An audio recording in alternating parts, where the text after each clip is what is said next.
Yes, people, how are we all doing? Welcome all back to the channel. Liverpool today drew 0-0 with Manchester United at Anfield in what is by far the worst performance of the season, an embarrassing performance, an embarrassing display, and it is time for Inquest with certain players and certain members of the squad. And it's no holds barred today. It really is no holds barred. We are going for anyone and everyone who deserves it. So if you're new here, you're not ready, make sure you hit that like button, hit that subscribe button. You are turning on the notification bell so you don't miss any more content. And let's get straight into this, people. Big ups my guy Yuvraj. I would sell Nunez and Diaz and get a better forward like an Osimhen and a Liam. We'll touch on the forward situation soon, but it's not great. It's really not great. Complacency cost us this game. You could argue that. I would sell Diaz for sure. Don't know what he offers anymore. Let's have a conversation about Klopp. Tom. Every player was crap, but they're being told to play in ways that don't suit them. So whose fault is that? Again, another topic that's worth a discussion.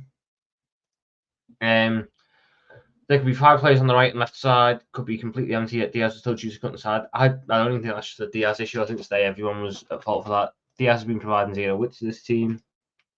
Big was my guy Tucker. Big was everyone who's chatting to so far. My gosh, you've right. You know, it's just my head's gone because of how bad we were today. I'm gonna sell Diaz. I like him. What's he offer? Do you? Yes, I'm just gonna say yes. If you don't want to listen to swearing, because I will swear in the stream, leave now. What's this? Big up my guy Mustafa. Dash Tom. Dash Tucker Tom. Big up yourself, my guy. What's good, Squirrel? I saw you in Mo chat. I'm not from the Whittle. I've lived on the Whittle before, but I'm not from the Whittle. I am a Scouser, born and bred. Did I go to the game? No, like I said, I refuse to go games whilst this shit ticketing system's in place. So, no, I didn't go. Tally ho, Tom, what a crock of shite. I couldn't have put it better myself, Gary, mate. Couldn't have put it better myself. Because my guy selection. I'd agree that Nunez and Diaz was terrible. However, Gakpo always gets criticism. It's weird. Again, I think with the Gakpo thing, I'll touch on this real quick. We're not really going to spend much time on this. Gakpo is a player who I feel hard to judge because he gets limited minutes in a position that isn't the best for him. That's the matter of fact. Like, he's coming on, he's doing jobs in right mid, he's doing jobs as a centre mid. He's not playing his position. His position is a left wing striker. I'm not playing him there, so I feel very hard to judge him by those standards. If you get me, I feel like it's a very, very hard thing to do. Ugh. Sort this fucking hair out, boys. Big up was my guy in sports. Poor performance, Soberslide question. You can send out Soberslide, or should he play right since mid? Like I said it on the football tennis when I popped on there briefly. You want to fix this Soberslide issue? You move him to the other side. You have Trent and Salah one side, and Soberslide from the other. Do I have the answers? I wish I did, mate. I know you said you do a lot of football. I've got some things that could maybe work, but it's not, like the deep sort of things. I only joke. I know, mate. I know. Don't worry. Get me De Zerbi. Do not get me De Zerbi. Do not. Weren't you from Chester? No. Chester? No. I'm from Garston, under the bridge. Same place where Aldo John Aldridge is from. Sound like going on a Scouse beard. I'm trying. It's not working, but I'm trying. God loves a try and all that. From now on, give Gakpo a run of games and that. I think something's got to happen. I really do. I think the way this attack has been playing in recent games, you've got to look at something like this, giving Gakpo a run as the 9, because the definition of insanity is the same thing over and over and over again and expect something to change. Why do we expect this Diaz, Nunez, Salah front 3 to all of a sudden click when it hasn't clicked at any point so far this season? We like to think it hasn't. It doesn't work. People, I want to really attack this point. Going into the start of the season, everyone. Going into the start of the season, who was everyone's first choice front three?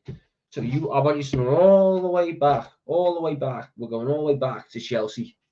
Chelsea away. Who was everyone's first choice front three? Because I remember what mine was. And I'm pretty sure I remember what most people's was. And the first choice front three did not have any of the two forwards that started today.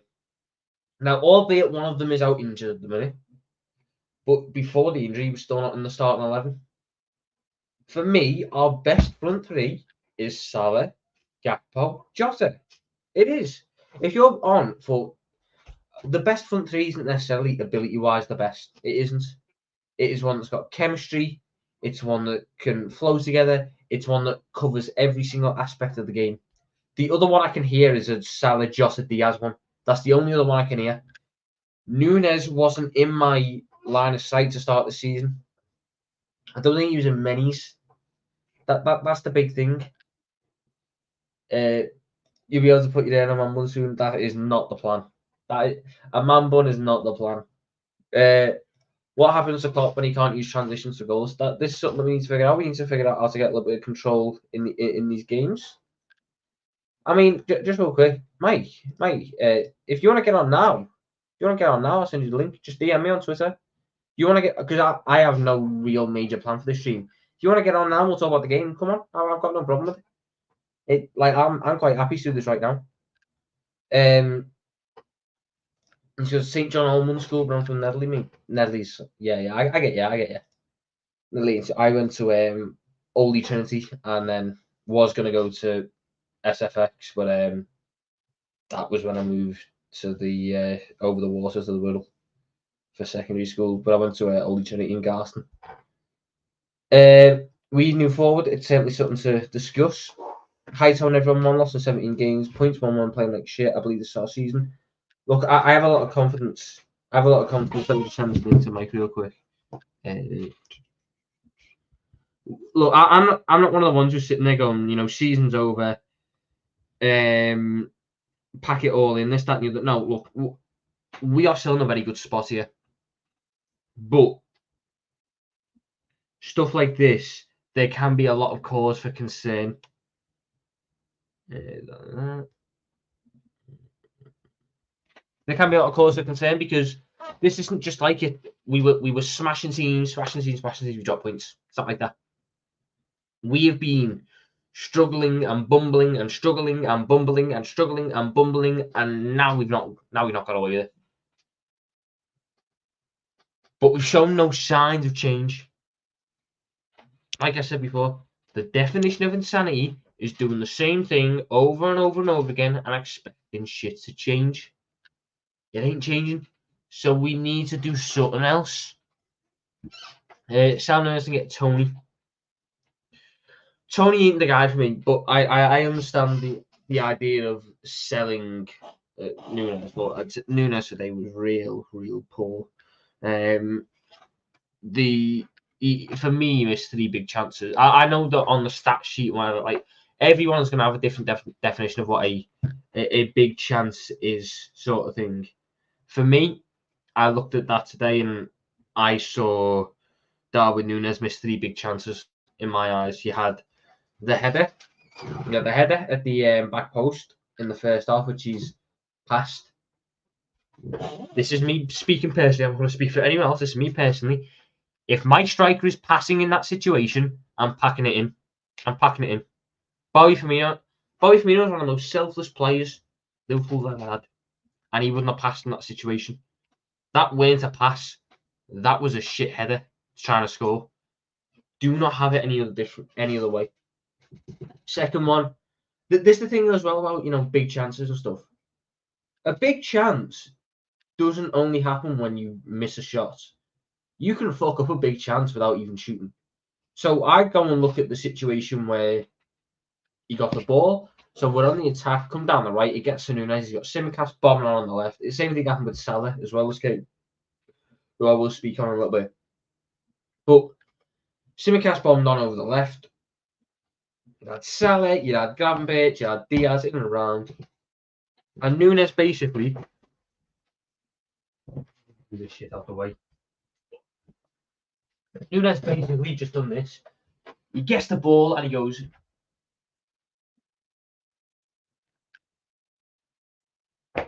What's this doing? The defenders are getting back in shape at this point. They're back in shape. The attack's dead. The attack is dead at this point because instead of going like that or whipping it or doing anything other than what you've done, you decided to do your best impersonation of musical statues, and your best impersonation of musical statues meant the attack died. So that to me, people in classes, that's a big chance missed. That's a massive chance that goes begging. And stuff like that kills us. Stuff like that kills us because the momentum was there. The momentum was so there. And the third one, when the throwing happens, comes down the right, and then Salah, the only good thing Salah done this game, the little flipped ball in over the top for Nunez, and the man takes 4 first touches. Not 1, not 2, not 3, not 4. We have 4 first touches and fail to get the ball under control. I like Nunez. I think he's funny. I think there's a lot to like about his style of play. But in the big moments when I need a striker to rely on, stuff like that can't last. But people, the headphones are going on because the man with ever so slightly better facial hair, just ever so slightly, it's not that much better, but ever so slightly better facial hair than me is here to hash us out for the first time on the channel as well, people. So make sure you give the man from America, the man from over the pond, a warm welcome. It is Mr. Mike Dash. How are you, my friend? What's going on, man? What's going on? You didn't go to the game today, did you? No, I've refused to go Anfield since they've got this new ticket system and the ballot thing. It's shite. Oh, so, you have to like enter a raffle to get tickets. So you got to enter a ballot. I know people can get tickets off anywhere, but you've got the ballot side of things, and you've also got the way that you get it. It's all through your phone now with the NFC, and you've got to transfer stuff, and it's just a load of shite. I remember going when there was paper tickets. Yeah, I've still got all my paper tickets in the other room. That's what going to the footy is for me. All this new stuff and the issues it causes. I just don't go games anymore. If I get offered, I might do, but it's not something I'm going out my way for. So didn't go today, even though the atmosphere was fucking shite. That's something needs to be talked about. Yep. 7,000 extra seats, and it was just fucking dead. Not a fucking peep. Sorry. No, it's fine, lad. It's me we're on about. You see me. I don't care. I get why people want to come Anfield. I get why people support Liverpool. Anfield is one of the biggest pulls in the world to be a Liverpool fan. It is one of the best atmospheres in the world when it's rocking. But people just seem that it's like we miss a step. It's like we miss a step. People buy the expensive tickets, they go to the game, and they just sit there and wait for the atmosphere to happen around them. I know. When you're in the seat, get involved. This is the thing. I've got some mad DMs about this and stuff. I have no issue with day trippers. I've got no issue with foreign fans coming over. My issue is when they come over and don't engage in the game. If you're coming to Anfield, sing the chants, get involved in the atmosphere. Don't just sit there, fucking off 20 minutes before half time to get your hot dog and your drink, and then leaving with 10 minutes to go to try and get the bus. You're there at Anfield for a reason. The players need support. It's the 12th man for a reason, and we're doing crap like that. It doesn't make sense to me. I mean, I don't know if you've ever been Anfield, but I'm sure you could tell through the telly today. Like, it was just awful, the atmosphere. I mean, listen, I have been saying this for seasons. I said this during the whole quad chase, right? Like that was like one of the big things that when I was first watching Husam's watch-alongs, you'd always catch me in the live chat, literally typing, "Our atmosphere sucks dick." I remember going on Reddit during the quad chase season, and I made a post about it. I was like, does anyone else has anyone else noticed that when I watch it on TV, I can only hear the away fans sing? I can't hear the home crowd. Like if I got the opportunity to cross the pond and go to that game, I don't care if everyone around me is sitting down. I'm standing up that whole game and I'm screaming every chant. I'm singing the whole time, 24/7. I'm not shutting up. I'm doing like what the Germans do. Like you go to a Dortmund game, you go to a Hoffenheim game, you go to a Wolfsburg game. Look at what Lask was doing against us. or Oh, Toulouse. that's the dream, Toulouse at man. What they home. were doing. We were That's the dream. we were 5-1 up, and like you could only hear them. Now listen, I understand in certain games, I get it. Like when we're playing someone who's like that, that's fine. Like you don't have to be raucous. But this is United. Like you should be deafening 24/7 the entire time. And now, we can debate all like the politics as to why. I mean, I hear from locals that it's just a bunch of old people who still have their season tickets. The crowd's not young.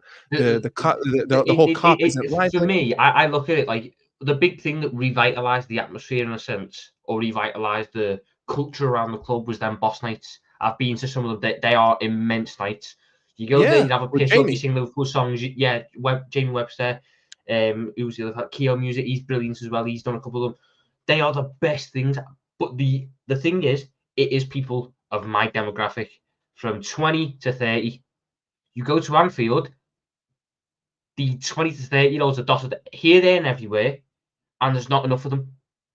It's the Crystal Palace section. I hate Sellers Park. I think it's a horrible place to go because of the atmosphere they can create. And the big Yes. thing for them is that ultra section.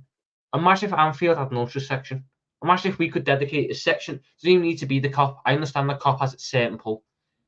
If you want to go chuck it in the Annie Road end, which I think would be a great place to have it alongside the away fans, give it them large, or the King Dalglish stand. It's never going to go in the main stand because that is commercialised. But in any of the other three stands, if you want to get an ultra section, it will boom. And the atmosphere is what we are lauded for. The atmosphere is what has dragged us through games in the past. And it's dying. And you made a very good point. The God seasons where it first started to slow down. That was the last season I went to games, because that was the first season he brought in the new thing. So I tried it out a couple of times. I remember I didn't go to this one, but my dad went to Burnley, the first game, with the new fans back, and I thought, okay, well, it's Thiago's first game with fans, Diogo's first game with fans, Ibu's first game with fans. The fans are actually back in the stadium for the first time since the title. Surely the atmosphere would be immense. And it was crap. And he said it was one of the worst atmospheres he's been. Now, my dad he's been going games longer than I've been alive. He's seen some of the worst atmospheres going. He's been in some of the best. He always says the 4-3 at Dortmund is the best atmosphere he's ever been in. That's what Anfield can do. Yeah. And he said that Burnley one was one of the worst ones. And it carried on throughout the season. I went to 2 games that season because this was when I first started getting involved in all this, and I had less time, I had journalism and stuff. I went to Chelsea at home when we drew 1-1, and the atmosphere there wasn't great. Nope. But you could chalk that down to a bit of early season. It was a bit of a dodgy time. Just that, that's excuse. And then the other one I went to was Villarreal at home. The Champions League semi-final. Now I've been to European games.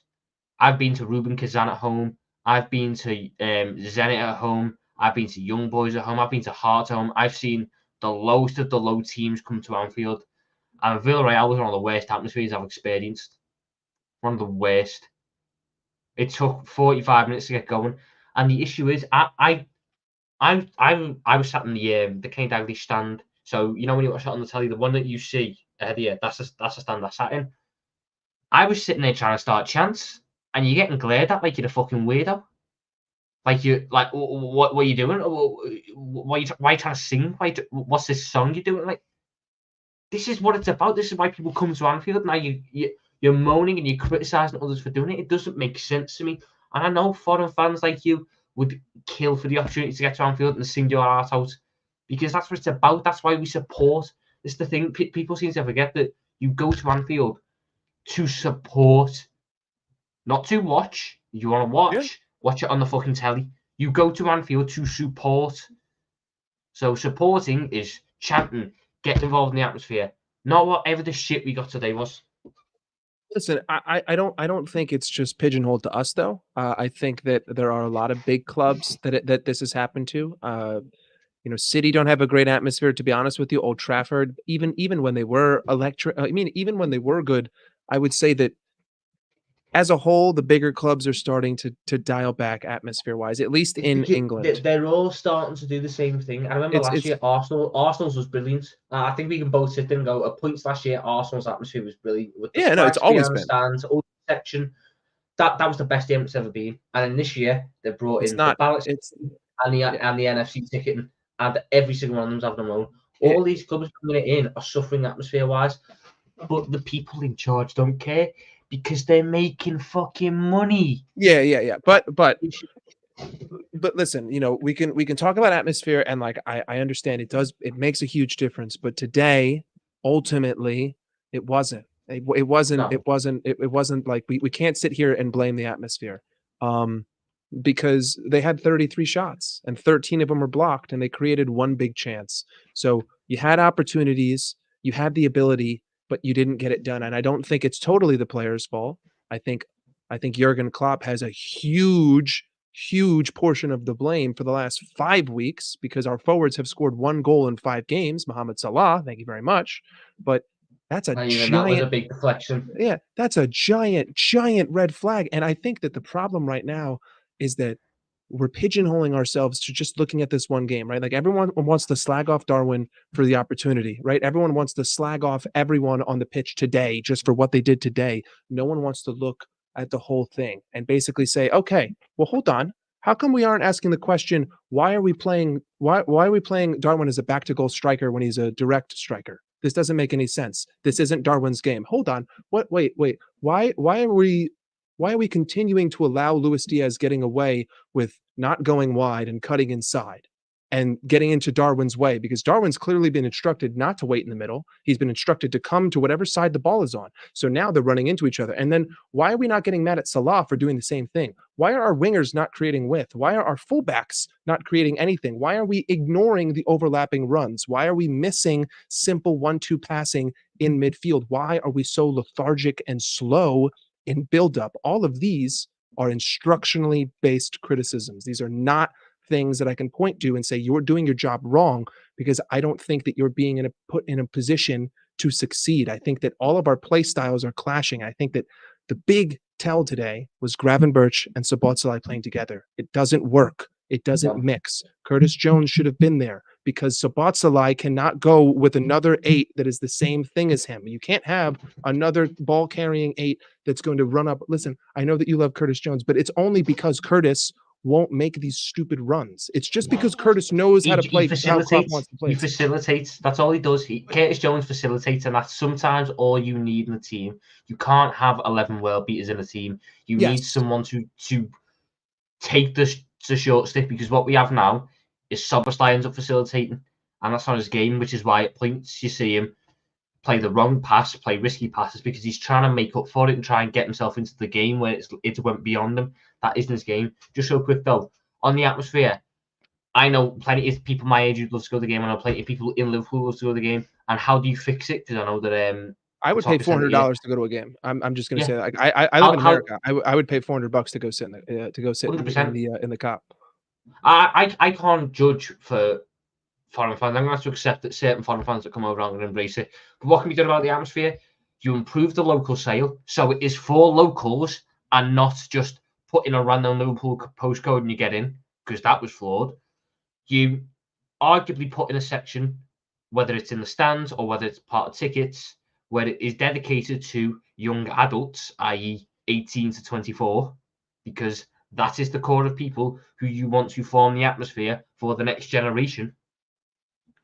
All stuff like that, all little things like that can go about improving it. I can't take season tickets off people. That's not right. I can't stop people been going to the game for 40 years going to the game.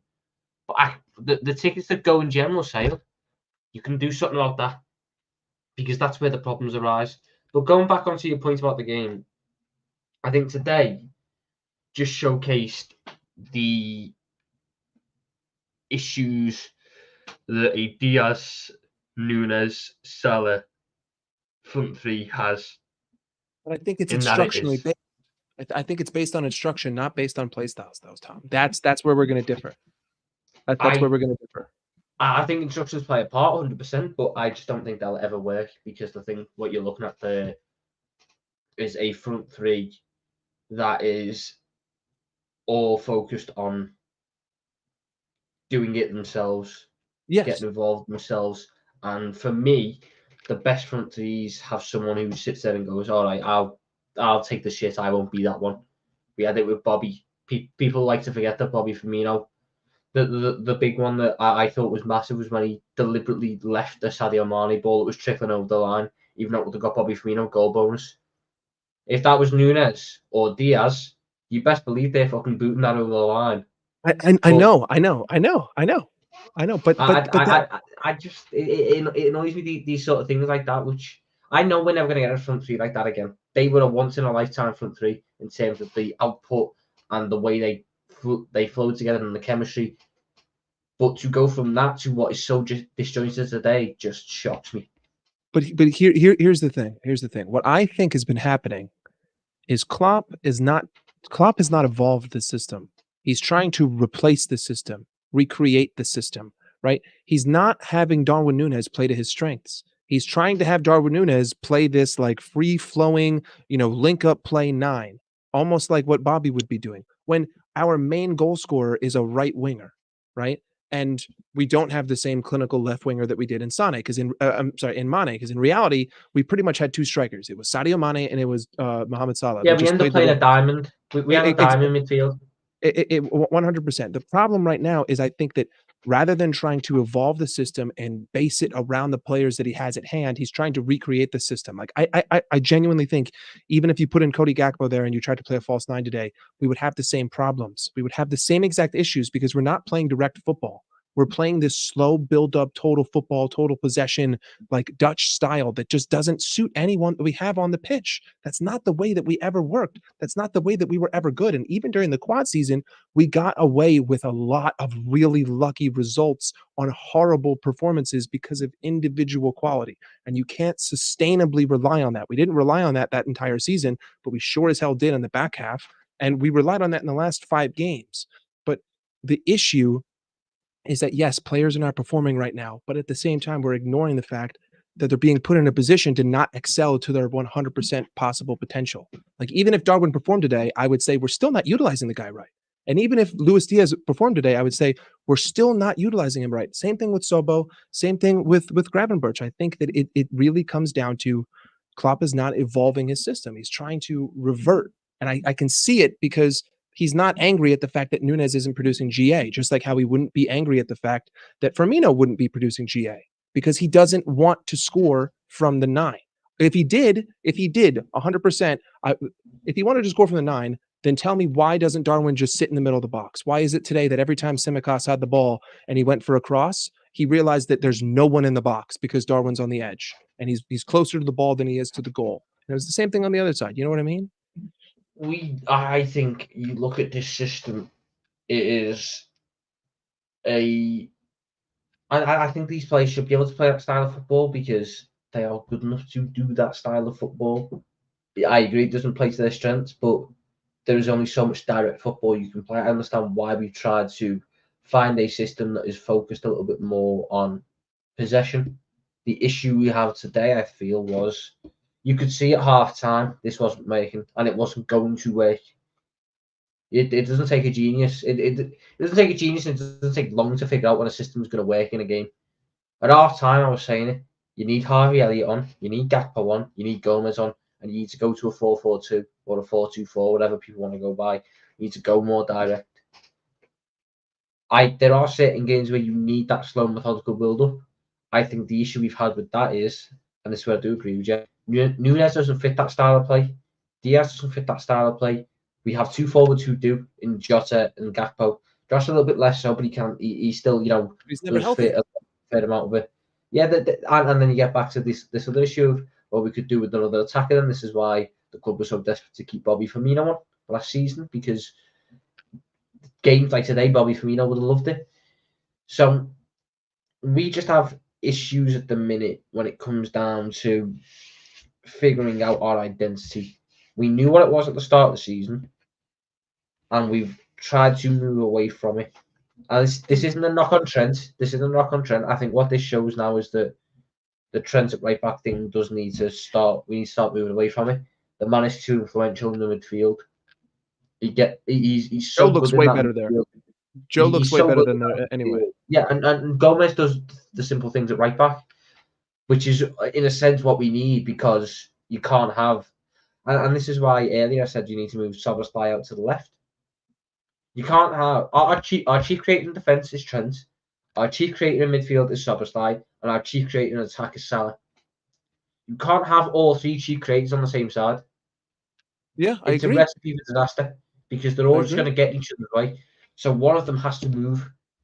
You're not moving Salah. You're not moving Trent. Szoboszlai goes over to the left, and then there'd be a bit more of a flow to it because at times today, the right hand side was just all people trying to do hero ball, and the left hand side was people just wanting to get rid of the ball very quickly. There was no sort of style of play, which is a real sort of big issue on that front. But on the on Darwin Nunez, how, because today was the first real time I've sort of lost my head with them because some of the decisions in my eyes were stupid. What are your thoughts on Nunez? We are now pretty much 18 months into his Liverpool career. Are you happy with the state of play that Nunez is? With the way that he's being told to play right now, no, not at all. I don't. I mean, listen.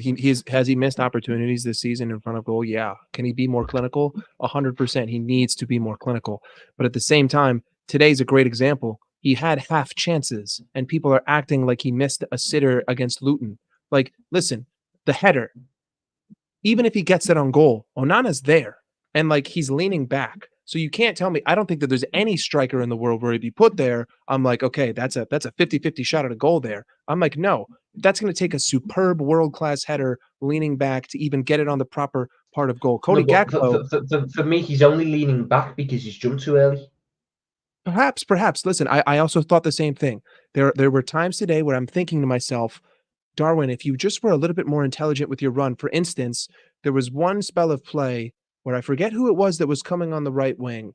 It might have been Mo. They had a shot and Onana saved it, and it went just past It went Nunez to his behind him. right. It went It, behind him because he's gone too far. yeah, so if Nunez were just a little bit more intelligent and decided to say, "Hold on, he's cutting in. Let me just stop here for a second, slow down my run, maybe look for a rebound." So listen, positionally, he needs some help, but at the same time, again, going back to this argument of, or the metaphor I like to use is, I'm not going to get mad at a Fiat for not being a Ferrari, right? Like I understand what each car is good for, and I know the use of each car, and I'm not going to be angry when one of them doesn't beat the other in one thing.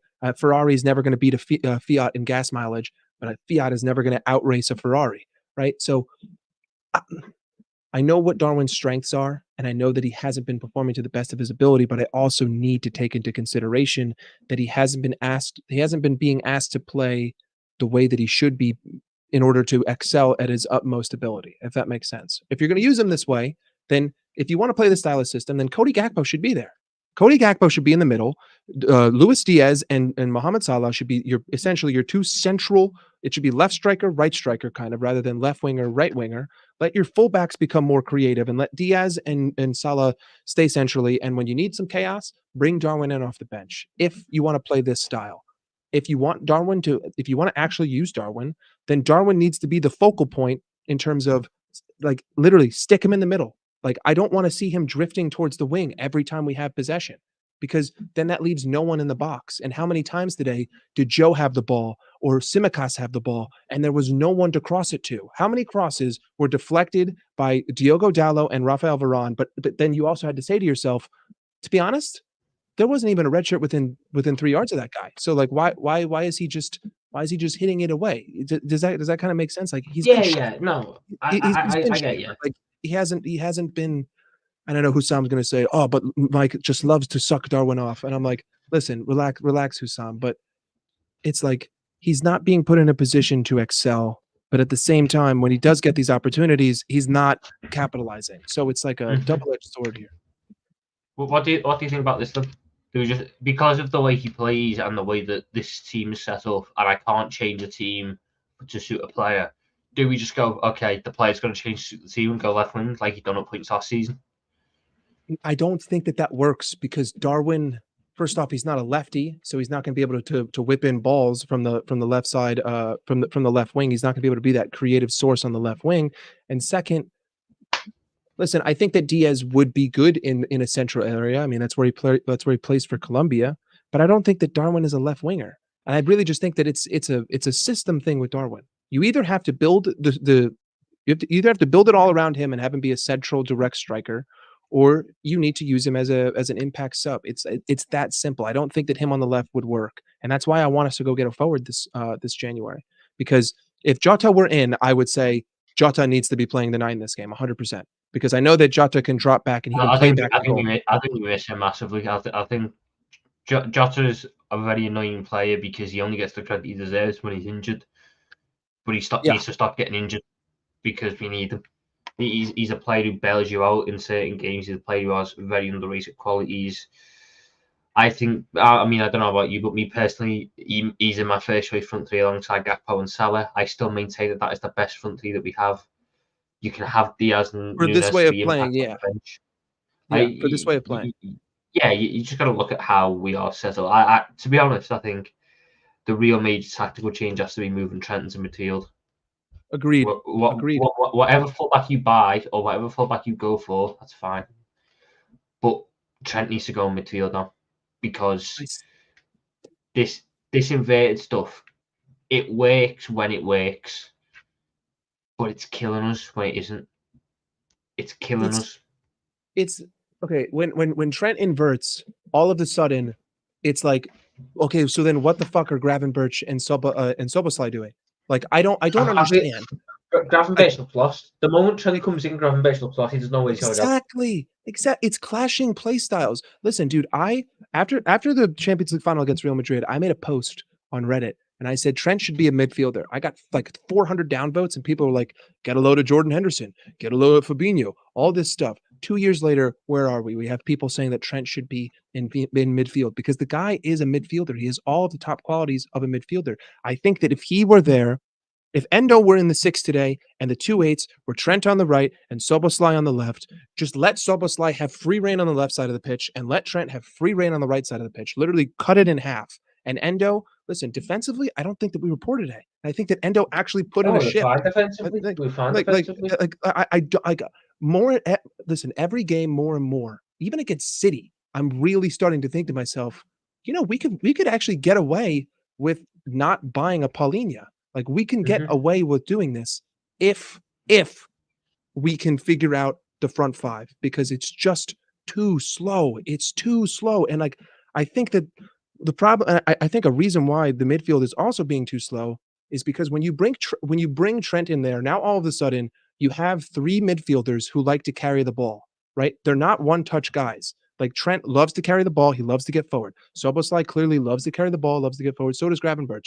So now you have 3 conflicting ideologies in the midfield. All the while, you have to worry about the conflicting ideologies of Mo and Darwin and Diaz and Darwin. So there's no fluidity that's taking place in our midfield. And I think that an antidote to that would be to take one piece out and to basically say, Trent, you've got the right side. Sobo, you've got the left side. Work cohesively and quicken things up. Be faster, be quicker. And I think Manchetser also, like, that would help too, because he's been sound defensively. And I mean, let's be real, he's a better link-up guy than Endo is. But I would agree with you. If Trent were in midfield and it was just Trent and Sobo in the 8s, I think we would look a whole lot different, and the link-up play would be quicker, and it would be more fluid. It would be a lot more fluid. I am like a old-fashioned. I'm just trying to put this out into a real quick. I'm an old-fashioned football fan in a sense of I don't want all this new. Bar what Sam says about tactical Tom and all that. I'm old-fashioned. I quite like the simple stuff. For me, I see a midfield balance where you need one passer, one runner, and one jack of all trades. Your passer is your Jones or your Manchetser. Your runner is your Gravenberch or your Szoboszlai. Your jack of all trades is your Manchetser or your Trent. Now, however you want to set that midfield up, doesn't matter. But for me, right now, if you ask me to pick my midfield for Arsenal, next Saturday, Trent, Jones, Szoboszlai. I would agree. And this season off the back of Szoboszlai having his worst game for the club today. His comfortably worst game for the club. I still have to have him play in that game because he needs to be freed up again. I feel for him because he's lost a lot of his creative freedom by trying to 100%. cover for Trent, who's doing this inverted stuff. People just seem He's to think not. that you He's can not have. Henderson. Yeah, people just seem to think that Szoboszlai, Trent, and Salah can all coexist on the same side. There's one football on the pitch. That's it. All three can't have the ball at the same time. So someone has to bite the bullet. And Szoboszlai is doing that at the minute. And it's unlocking aspects of Trent that we've wanted to see. At points, it unlocks Salah, but it comes at the sacrifice. And I don't like this idea that Szoboszlai is now getting hounded for it, because he shouldn't be. We need to see him get the same creative freedom again, and then you'll see him free himself up. Today was him chasing lost causes. Today was him, because he's been doing so much covering, trying to, it was hero ball. It was hero ball. It was risky passes. It was trying to take on too many men. When he's back in his normal role, that will settle down. That's what I believe. But for now, he's constantly going to have games where he's chasing it because he just doesn't feel he's getting involved enough, and he isn't, because he's doing the covering. Listen, I think that the only thing I would argue there would be you can have a shout for Endo instead of Jones, just because Endo he's at least proving his defensive capabilities. Smart tactical fouls, good tackling. He's okay enough on the ball. But yeah, I think that we have a clashing of play styles in midfield. And essentially the root of all of our problem is in the midfield. And it's making everyone else look poor. It makes Salah look worse than he's actually playing. It makes Darwin look worse than he's actually playing. It makes Diaz look worse than he's actually playing. And it makes everyone, because now all of a sudden you have so few legitimate chances, now everyone just starts going insane with the criticism on the front three without kind of turning back and really understanding, well, what was leading up to these opportunities and why was it that all of these were just such half chances. But yeah, I mean, I think that we're running Szoboszlai into the ground, and it's showing. He looks a little bit knackered, and he doesn't look like he's at that same speed. I think that when he came in, he was performing excellently, but then that raised our bar to like an unrealistic expectation, and that wasn't actually reality because of how good he started.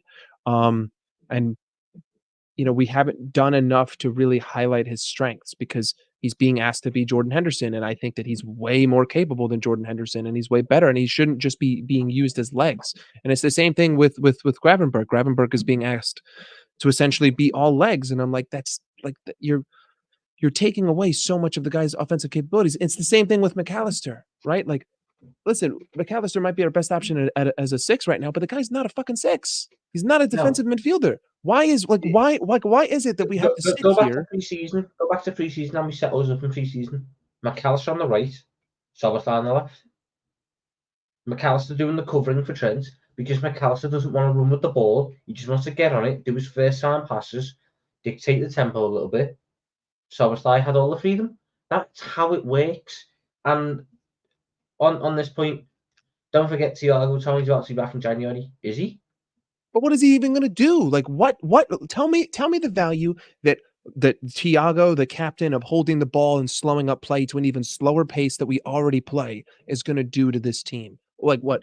Am I just supposed to rely on the fact that he's going to throw me 3 pings a game, and one of those world-class pings is going to lead to a goal? Come on. Like, let's get 100% real. We weren't electrifying with Thiago in the midfield when we had him for the quad season. We were just as slow, and we were just as lethargic. And to be honest, we always only, here's the funny thing. We don't even score through our midfield. Like, that's the thing. We play this way. We play this slow but build up possession football, and then we only score in transition. So tell me, what is it? Yeah. It's a funny point, because this season we've actually had the best goals return from midfield, and it's not even been that good. Endo has outscored our entire midfield from last season by Curtis Jones. Like, that's stupid. All the midfielders that left last season, Endo was outscored, and that's not very good. But big ups my guy, Owie Ulti. I apologise for pushing that. It's a Scouse accent, doesn't really work. Thank you for the super chat, my friend. He said, I like the level-headed analysis. Some YouTube critics are way too hot-headed and saying things that don't make sense. Do you want to fell Salah? I think it will be a mistake. He helps the team win. I think you mean sell Salah. No, but you don't sell Mo Salah. The man is an output machine. The man is still one of the best players in the team. You just need to fix the system. You need to fix the system, and you need to get him in the right spots. Salah can do the creative side of things. He's shown that this season. But the man has won 3 golden boots for a reason, 2 Premier League Player of the Year for a reason. The man scores goals, the man wins games. Moving him further away from goal is going to stop him doing that very well. I don't know what you think, Mike, but for me, I just think you keep him at any cost necessary and getting him closer to goal. I think we're not far removed from him moving up front. I think that selling Salah would be a criminal mistake because the rest of the forward line produces nothing. So you're basically saying, I'm just going to get rid of all of my goals, even though I haven't really been even scoring goals with the forward line for the past 5 games. Let me just get rid of the whole thing that produces it all. But I also don't think that we've been playing him to his biggest strength. He doesn't have the same pace that he used to have anymore, but he still has the touch. He still has the creativeness, and I think that he would I thrive. saw that today. You know the moment where Dallo got himself sent off? Salah of years gone by would have burnt Dallo for pace and then being through 1-on-1 off that long ball. And this year it was just He doesn't have the pace anymore, he couldn't find that extra yard. which is fine. Which is It fine. was sad. If anything, it was a little bit sad because it's like you know when you got that you got an old dog. You know when you got an old dog and it tries to do the same things it used to, it just can't. And it looks sad, and then you look sad. That's what it was like a little bit today watching him try and outpace Dallo. It's like. I think that's a little bit dramatic. I think that's a little dramatic because he's got 10 goals and 5 assists or something like that. He's doing great. I think that he would thrive more centrally. And funny enough, I think that Diaz would actually thrive more centrally. I genuinely. Are you one of the ones who thinks Diaz false 9 is a? No. I'm not even talking about that. Like, if we want to play this false 9, to be 100% honest with you, I would say that you need to get the fullbacks more involved, and the false 9 needs to come deep. Essentially, Luis Diaz and Mo Salah need to play as the 2 strikers, almost like Mane and Salah back in the day. And then you need to get the fullbacks more involved. So the fullbacks need to be the focal point, which means that Trent can no longer invert, unless you want Trent to be fully in midfield and Joe Gomez to be fully in right back.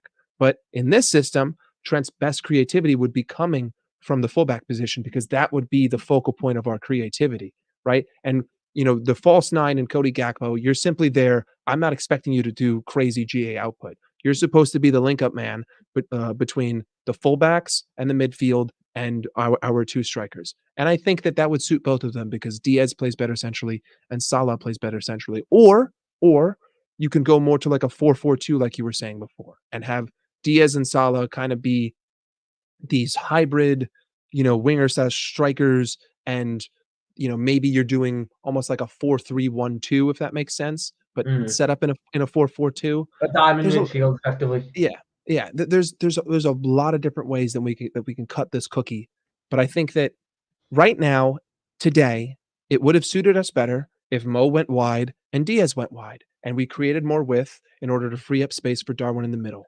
I don't even need Diaz to go wide. I think what happened, you Gravenberch and Diaz, and I was saying this in pre-season.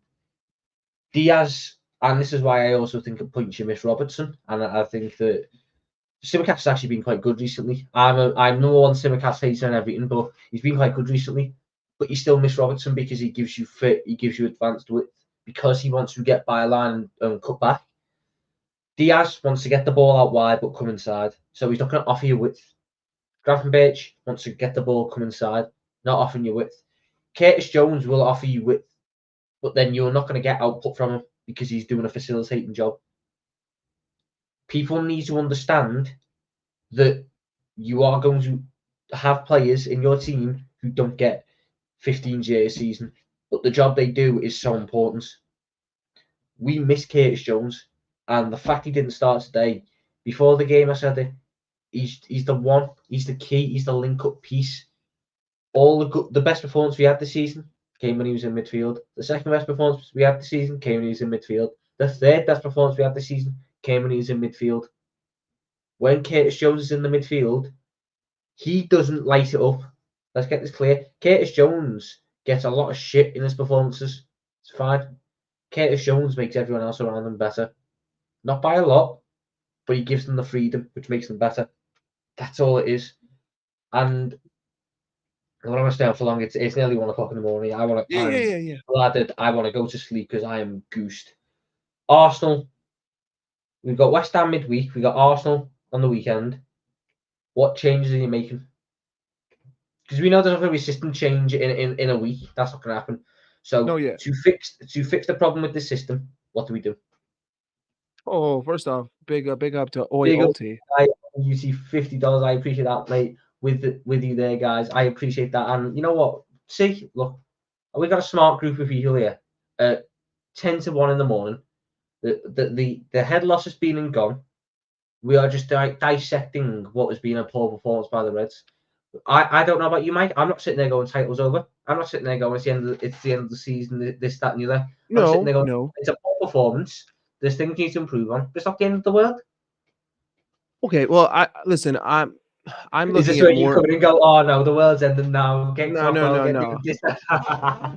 I'm looking at it more of like this has been 5 straight games of poor quality, and I've seen the same thing. So today is just a product of the last 5 games. It's just that today we weren't able to get it over the line because the substitutions were identical to the Crystal Palace game, and the result of the game was identical. We didn't create anything with all of the possession that we had. We just had half chances.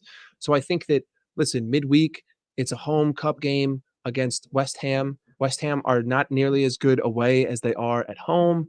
I They had a think good that you win can. today, though. Yeah, A yep. really good win today. But weren't they were at the London Stadium? Yeah, they were at home, but it's a confidence win. Yes, Real yes. confidence But win. listen, I'm not gonna. It's not the end of the world to me if we get knocked out. I don't think you need. I don't think we can afford to go super strong in the midweek. I think we need to play a balanced rotational lineup, and I think it'll also be an opportunity to, because listen, much like the last game against Union Saint Gilwash, I know that people didn't want to make a big deal of it, and I made Look a at you point with of the like, correct pronunciation. Go, yeah, buddy. people were making this point of like, yeah, well, the kids were playing club systems so that they would know it later, and I'm like, no, this is just proving that this system fucking sucks because these kids can't do it, and in fact, it I makes felt sorry everyone for look the like shit. fullbacks. The fullbacks Exactly. just look lost. It Who's makes Chambers? everyone look worse. Bradley grew into it a little bit towards the end, but fuck, I mean that first half, Chambers didn't know when to go, when to come back. Bradley didn't know when to come, when to go back. It just put Canate and Conte under so much. Exactly. It's like they were getting such unfair criticism, and I'm like, you could view it as this is an opportunity to have the young guys learn our system. You could also view it as an opportunity to experiment a different system, which I think is what we need. And I think that against West Ham, listen, we're just going to have to play a rotation and hope that the guys can produce. I'm not really worried about West Ham. I don't have much thoughts on it. Against Arsenal. So you wouldn't mind going out the Carabao Cup then? Like you'd be like, but you're not like annoyed if we got the Carabao Cup. No, I'm not annoyed. I'm not annoyed because listen, if we weren't even sitting, even with the teams that are left, because you got to bear in mind the teams that are left in that competition are Chelsea, Newcastle, Fulham, Everton, 2 Championship sides, and West Ham. listen, we can talk about that, but like we are favourites going into that, and I want to win a trophy this season. My eyes are on the Arsenal game because if that. we go and we play this way against Arsenal, listen, okay, here's the thing, and I'm going to be quick because I know you're going to dip. I'm fine. I'm the people enjoying it. We'll keep powering through. But If if if Mikel Arteta comes in and he plays like Eric Ten Hag played today, and they play a low block, which I don't think he's going to do because he's arrogant, right? But if he played a low block, they would pick us apart because we're not going to break them down, and they will hit us on the counter, and they will be clinical, and they will get opportunities because they have more pace and they have more quality. We made Anthony look a bit of a threat today. In those last 20 minutes, Anthony was looking a threat on the counter. I was worried. Yep. I mean, even like I don't know about you. For me, the best chance of that game was theirs one. Their only shot on target was the best chance of the game, which once again, Alisson Becker had to bail us out for. Yes. But I also expect him to make it. Yeah, he should make it, but this is just my love for Alisson Becker shining through. Sexy beard, sexy face, sexy goalkeeper, my fucking hero. And big ups my guy Tucker for the €2. Bit of my contribution to IK do more content program. I'm working on it. I've got Darwin consistency right now. I'm working on Bobby consistency. We'll get there though. Don't even ask me about my Darwin jersey today. Listen, I think that I had this jersey already, and he didn't even fucking start. Yeah, I know. Listen, I think that against Arsenal, we have to be quicker. Mind you, I know it's off topic. I just know it's only my worst jersey though. Who's this? Have a guess, but bar the Cater one, which is for obvious reasons. Is this Carragher?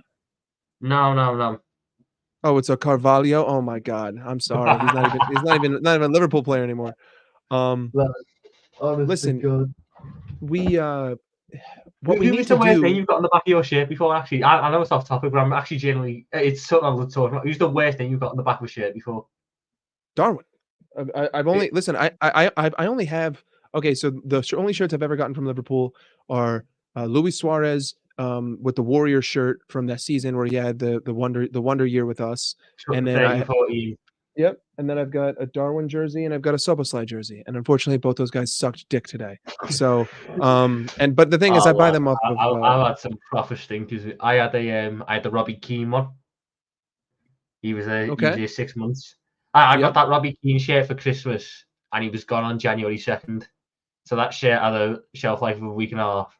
Yep. I've had who else have I had? Balotelli was a bad one. Benteke was a bad one. I had a decent little run with Coutinho and Oi, Bobby. Benteke is garbage. Benteke is garbage. Oh, that's Yeah, terrible. but I've never been a buyer of I had shirts. dreams of Benteke Sturridge being the next Owen Heskey. Didn't happen. Yeah. Oh yeah. Oh yeah. Oh yeah. I never liked Benteke. I never liked. I don't know. I don't even want to talk about those years. I want to talk about today. It's like we need to. If we play direct, if we play a direct game against Arsenal, I fancy our chances. But their defense is way better than Manchester United. And it's like I can't. The only saving grace is that hopefully Arsenal will come and they'll play ball. If they play ball and they play to win, they'll If leave they try themselves to come open. out, we'll have the time and the space to exploit them if we I play would it the like to right. sit back. Like I would rather us play the low I'm block not against opposed to sitting back. for the rest of the I'm year. someone who's all for it. I think that sitting back is I mean, we fucking saw it today, didn't we? Sitting back is a We good way should to be get doing it. results. We should be doing it. Like I just like the question that I want to see people raise that I cannot wrap my head around, and I don't understand why other people aren't talking about this. What is like? Tell me what purpose U ball presents. What purpose does it present for Simicast to go back to Konate, to go to Virgil, to go to Trent, to go all the way back and forth? Like, tell me how that is more effective than just playing quick and like I don't care, throw in a direct ball. If it doesn't happen, it doesn't happen. But at least I know that I'm not going to sit here and waste all of this time creating nothing. And that opportunity will be gone like this, and then they can come on the attack. I've played in teams that play both ways, albeit it's nowhere near the level that Liverpool play. No, But well, I've played yeah, in teams that play both ways. The whole U ball thing is to try and bring the opposition out, not but working. it falls apart very quickly when you have an opposition with what is known in the industry as a brain and doesn't press your centre backs. Because the moment they just go do something, your centre backs go shit, and that's where it falls apart because And then then they you're start not driving. prepared for that. You're not prepared for that, and then you start playing risky balls. The issue with the direct players, because it's constant dum dum dum dum dum dum dum dum dum, you are gonna leave massive gaps, and teams like Arsenal can really exploit those gaps because they have pace and they have IQ. So you need to find the right balance between the two of them. I think right now, like you said, there's too much U ball and not enough directness because Yeah, it needs to at be a points a day balance. we were spending 4 minutes in their half, but not having a shot. A What's the shot? point? No. What do you mean a shot? We were spending 15 minutes without having a single run past the opposing box. Like it literally was getting to the point where it was How many times did you see like Soboslai or Trent get the ball in a decent position and turn back? Like exactly because there's no that's the only options. thing I'll get the crowd groaning at because it's like it's there, the pass is there, do something with it. It's just, oh come on. Listen, it's a big mix, but ultimately, I think that Klopp just needs to make the right decisions, and he hasn't been doing it. We haven't seen adjustments over the past 5 games. We've seen the same thing over and over, and we've seen individual brilliance come in and save the day. I'm tired of the stubbornness. I'm tired of the banging of the head against the wall. You need to change something, and whether that's Trent in midfield and Joe Gomez at right back, whether that's changing up the way that we're building up in fluidity, I don't care. I don't want to see the way that we've played the last 5 games ever again. I want to see something new. And even if we lose and it's something new, I will be happy because it will be something new and it will not be the same thing. You will have tried to make a difference and it will have failed. But I will praise you for trying. If we go and we play the same way and we lose to Arsenal, I will then have serious conversations on what the fuck is Jurgen Klopp doing, because we're lucky and we're very fortuitous to be in the spot that we are right now at the top of the league. Because to be honest with you, I don't think that we deserve to be at the top of the No, we league. shouldn't be up there. And now you have the opportunity to take advantage of being there, go into January, add to it, right? But I don't think that allowing West Ham in a Carabao Cup is to get in the way. Now, if you want to be of the school of thought that we're not title contenders and that we're kind of just in a spot that we really shouldn't be in, then I will hear the whole idea of, all right, you know what? Let's take this Carabao To Cup me, more again, it's seriously. old-fashioned. I just don't think that a midweek game against West Ham should be good enough reason to put in shit performances. Like, I don't think fatigue kicks in at this point. I think it's bollocks if you're trying to Agreed. suggest that fatigue is kicking in. So I think we've done a lot of rotation this season. We've done a lot of rotation. I think as I was on a stream with Chris Kine yesterday, and someone gave me a fantastic stat. We have made the most amount of subs out of any team in the Premier League, but And it's the using the same players. least pool of players. Yeah. So it's like we've only actually used Everything's 7 players off pre-planned. the bench. And Yeah. everything's pre-planned, which is awful. Which is awful. It works and it doesn't. If you know, if you have a plan A and a plan B that are going to work, and it's brilliant because you can switch between them. If plan A and plan B don't work, then you're just fighting fire with fire. You're not putting out the fire. You're lighting it further. And this, by Emma's ideas, Endo get the stick up. I thought Endo was fine today. No, Endo was fucking fantastic. I get why people don't. I don't get why people are against him. And is he idiots. Fantastic? No, he's idiots. not this world. He said, but Endo come in, done a job. I didn't realize he was actually this good on the ball. I think he's got a nice little turn, decent little pass. He could speed it up, but I'm not, gonna sit there and nitpick a player who cost me 15. He's not Joshua Kimmich. Yeah, right. People expect him to be Kimmich when he's not. People expect him to be this Caicedo. He's better than Caicedo. I'd rather have another Endo than a Caicedo. The way that both of them have played this season. I don't know about that. But yeah. But I know Caicedo struggled in a Chelsea team, but just off the way they played, Endo's been a net positive for us, all things considered. I think Caicedo at Liverpool will be banging. Yeah, exactly. I can't guarantee that, so I take the guarantee of what I've got. Because my guy selections will say I like this guy speaking sense. He'll actually back in Mike Dash over me. That hurts, but big ups Mike Dash. Oh, come on. Tom so speaks far. funny. But the cup, I look at the cup. I'm someone who is. I want to win trophies. Liverpool's a football club that is built on success. I don't think you have to fully commit to this Carabao Cup to win it. You go strong against West Ham, and then if you draw a championship team in the semi-final, because there is the weight set up, one championship team is making it through. So the 2 championship teams left play each other. So a championship side is getting to the semi-final. If we draw that championship side, don't need to play full strength. I don't know about that. I don't know about that. I don't know if you watched the Leicester game. Maybe first leg, but certainly the Anfield leg, I would expect to see a Quansah play. I would expect to see, an Endo, because hopefully he won't be a starter by then, an Endo play, or a Manchetser. I mean, a Harvey will get a start. Yeah. You can afford to rotate a little bit. So this is why I said, I want to get that trophy, because I think one of the most underrated parts of that cup season, that quad season, and why we took that next step. Oh, hold on. Yeah. Listen. I need to address this. I need to address this right now since he's here. Listen, Mo, on the halftime, if you go back to Hassam's halftime and you watch me, I say this. I say that Nunez was shit the first half, but I'm not pigeonholing an argument to one player. We have 1 goal from a forward in 5 games. That's not just Darwin Nunez. That's all 3, and that's Cody Gakpo. And then that also has to include the midfield as well, because they're not providing service to the front 3. Did Darwin miss a single clear-cut one? Like he should be putting an amazing effort on goal today? No. Even the opportunity where Diaz, falls into Onana and he's looking for a penalty shout, there's no guarantee that Darwin even gets to that ball before it goes out of play, and there's no guarantee that even turns into a shot. But I would have liked to see the effort. But he has not been clinical enough. He has not been clinical enough. I am on Staffy's stream and listening to you fraud talk about Nunez. Listen, I have said the same things over and over. He has not been clinical enough in front of goal. I agree with you there. He hasn't been. And throughout the majority of the season, we were more creative with him in the lineup. But the thing is that he's not being asked to play in a way that suits him. And so, yeah, he's been shit. Like I'm not going to argue with you there. He's been shit. But I don't think it's entirely his fault. Because I've got to deal with this one tomorrow. I've got to deal with this one tomorrow at 1:30. So tomorrow, people, 1:30 p.m. I've been there with Footy Juzma every week. I will I'm deal not with going to this one. argue Yeah. him. I'm not going to argue I'll do it against right him. now. I'll do it right now.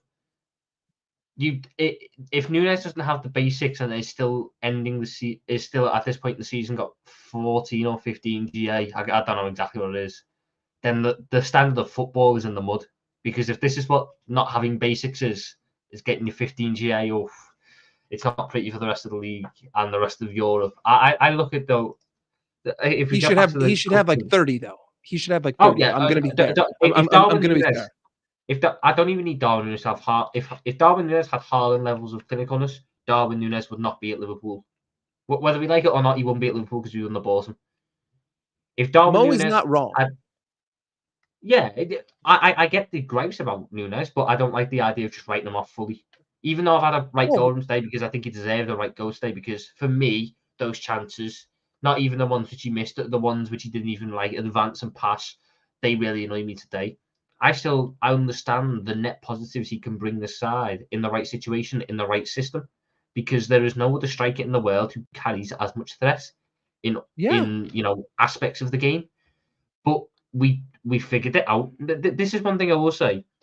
Jurgen Klopp's time at Liverpool has been a constant merry-go-round of figuring it out and then fucking it up, and then figuring it out again and then fucking it up again. I would love it. I would absolutely love it if this next stage when we figure it out, if we don't fuck it up then. If we just go, I figured it out. Fine, I figured it out. Then you just do minor adjustments. Because this whole figuring it out and then breaking another part, I don't really like it. I really don't like it. But if it's my guy, Omar, though, next two games, who your midfield, the West Ham game is important to me. The West Ham game is important to me because I want to win the cup. But, Mike, you first. Next two games, so West Ham and then Arsenal, your midfield three for both of those. West Ham, I'm going to go with Endo. I'm going to go with Elliott. And I'm going to go with Gravenberch. I know it's not very conventional, but Endo is he will going be to be fit? Because he went Oh shit! Oh my god! I didn't even remember that Gravenberch now has a hamstring injury, so we are even more thin. Okay, then it's probably gonna have to be Endo. I'm not gonna lie here. We're probably gonna have to do Endo, Jones, and Elliott because I don't see Klopp playing Szoboszlai when Szoboszlai is gonna be playing against Arsenal. At least he's not gonna start him. So I think realistically here, I'm gonna go with realistically rather than who mine are. I'm going to say realistically, it's going to be Endo, Jones, and Elliott. And then at the weekend, I'm not sure if McAllister is going to be ready by then. Do one with and without. Just tell me what it would be if McAllister wasn't, if he wasn't. Okay, if McAllister was fully fit, I still wouldn't have McAllister be in against West Ham. I think West Ham is too early. From what I know, for both Jota and McAllister, West Ham's too early. But Arsenal is like a touch and go sort of thing. You might make that one. Yeah. Well, I mean, regardless of whether or not he's fit, Endo, Jones, and Elliott for West Ham game, and then rotate however you need to rotate. Against Arsenal, I wouldn't mind. Listen, personally, I'd say, you know what? Fuck it. Enough is enough. Joe Gomez at right back. Trent, you're going into midfield. We're going to go with either Curtis, Szoboszlai, and Trent, or we're going to go with Ender, Szoboszlai, and Trent. And Szoboszlai is going to play on the left, Trent's going to play on the right. Ultimately, I think he's just going to do the same fucking shit. It's just going to be McAllister, Endo, and Szoboszlai, and Szoboszlai, and then Trent playing right back, and then inverting and getting in the way. But it really shouldn't be that because we shouldn't be inverting. We should be creating from the fullbacks and keeping with, because when he inverts, we become too central and we suck centrally, and then you're taking away all of the important aspects of going wide. So yeah, that those are my midfields. For me, you got West Ham midweek. I'm looking at, honestly, Endo, Elliott, Gakpo, and I'm putting the front three out again, and I'm telling them you're fucking scoring this game. He's were that bad against Man United. He didn't do much running. He's just fucking playing this game. He's just scoring. Then you get to Arsenal, and I'm going Trent, Jones, Szoboszlai. I think if you're looking for an overall setup, if McAllister's fit, he plays instead of Jones. But because it's been a while, because I don't really know about the state of his knee and everything, I'm not going to necessarily start him. So for me, with all the options that are available, Trent, Jones, Szoboszlai is the most balanced midfield three. Jones and Szoboszlai, not Szoboszlai. Jones and Trent can do that because I know he likes to do this hybrid sort of one goes, one drops, rotating position sort of thing. They can both play DM to an acceptable level, should we say, to where it's not going to kill us if they've got to do one or two phases in that position. That gives Szoboszlai the freedom that you want. Trent will have freedom. Jones will have a bit of time to control the ball, which is I think what we need in these tough games. It will all even itself out. And Joe Gomez, we have to go right back. I think Joe Gomez deserves a start against Arsenal.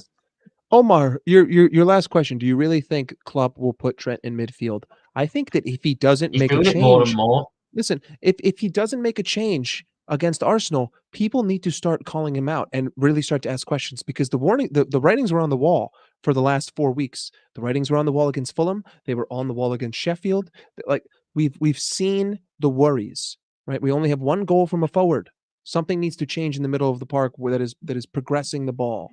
We need to have a change in the system. We cannot keep doing the same thing over and over and over again. So something must tweak. I don't care what it is. I don't care if it's Joe Gomez starting at right back. I don't care if we're switching up the formation. I don't care if it's the same exact players and I just see a different style of play. Something has to change. I cannot see the same exact thing that I saw today ever again. I need to see progression. Otherwise, I'm going to have to seriously question whether or not we are actually a title contender or if we're a top 4 contender. Because based on today, I saw a top 4 team. I didn't see a title chasing team. I saw a top 4 team. In the last 5 weeks, I've seen a top 4 side, not a title contending side. There's nothing convincing about our team. Our only complete performance this season was against Aston Villa, and that was at the beginning of the season. And since then, we haven't had a single convincing performance. So yes, I hope he changes. That is a big statement to end it on, and it's a statement I can't disagree with. No, it's fine. It's fine. It's all good, mate. It's all good. It's actually been a very good chat. It's helped me clear my head a little bit about this game because my head was very fucking hot. But we're gonna end it there, people. I will be back. I'm live with Footy Judge Mo tomorrow. Might be live a little bit later on other channels. If I go live on this channel, you'll know. But I will 100% be live on Tuesday. We'll discuss West Ham. We'll discuss the importance of the Carabao Cup. We'll discuss what youngsters should be getting a chance and what senior players should be rolled out for this Carabao Cup game because I think you got to go win this cup. But before we go, Mike, the wonderful star of today's show, the man who stole my spotlight. Where can people find you? Do you have anything coming? Let the people know. You can find me on Staffy's channel tomorrow for American Waffle. You can always find me on Hussam for halftime shows. By the way, people, if you're not on American Waffle, you need to get on American Waffle. It's fucking hilarious. You can always find me on Hussam's halftime show, speaking the truth to him, and then him telling me that I'm blowing Darwin Nunez, but he's not accepting the. See you as well. You tell him the truth, then he just has a go at you. Exactly. He doesn't accept reality. You know what I mean? Yeah, I mean, I don't have a channel, but I love chatting about Liverpool. Big up to Tom. Smash a like. Go watch him on Footy Judge Mo tomorrow for his early morning Monday stream. And yeah, dude, hopefully we make some changes because holy shit, are we in trouble right now? 38 points. It's pretty deceiving. Pretty deceiving. And big up to my guy Owie as well. Boy, Ulti. Absolute hero today with all the super chats. Big up Owie and big up Taka and big up Omar for the super chats. I'm going to call it there, people. I know that you've liked this today. Maybe me and Mike might make this a regular thing. Who knows? Chatting a little bit about Liverpool because there's I know a couple of Americans who are aboard, but Mike is up there with the very, very best of them. The very, very best of them. But people, if you're new here already, make sure you hit that like button. You're hitting that subscribe button. You're turning on the notification bell so you don't miss any more content. I'm going to love you and leave you in a bit, everyone. In a bit to raw people.